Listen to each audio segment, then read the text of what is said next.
Justice Mazahir Ali Naqvi के खिलाफ supreme judicial council में रेफरेंस से पाकिस्तान बार काउंसिल बलूचिस्तान का इजहार लाताल्लुकी। मेंबर बार काउंसिल मुनीर काकड़ ने सवालात उठा दिए। कहा ऑडियोज़ और वीडियोज़ दीगर के खिलाफ भी आई हैं, इनके खिलाफ कोई रेफरेंस दायर क्यों नहीं किया।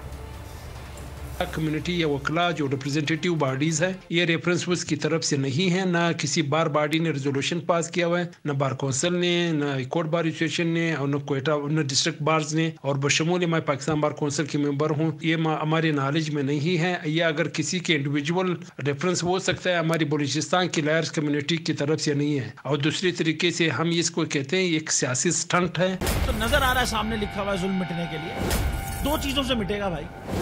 एक अदल की कुर्सी पे जो लोग बैठते हैं ना, वो अदल के हिसाब से फैसले करने लगे। दूसरा कौम निकल खड़ी उस जुल्म के खिलाफ, तो जुल्म खत्म हो जाएगा। या इन दोनों में से कोई एक चीज हो जाए या दोनों हो जाए। अगर 420 का मुकदमा था, उस वक्त अदलिया में जो लोग बैठे हुए केस देख रहे थे वो पूछते ना यार चीट हुआ कौन है। जब उनको दिखता कोई चीट नहीं हुआ, केस खत्म कर देते।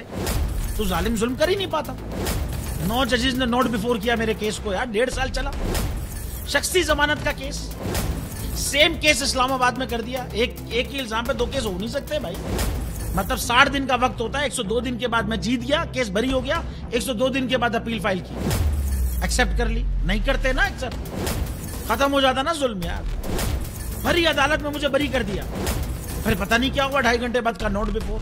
मैं नहीं सुनता ये केस, खड़े रहते अपने फैसले पे, मिट जाता जुल्म। अल्लाह ताला ने बिठाया इन कुर्सियों पे इनको यार, ये अल्लाह ताला की तरफ से फैसले करने हैं।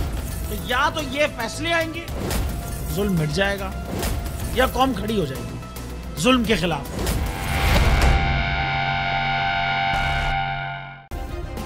सब्सक्राइब करें और बेल दबाएं ताकि कोई खबर रह न जाए।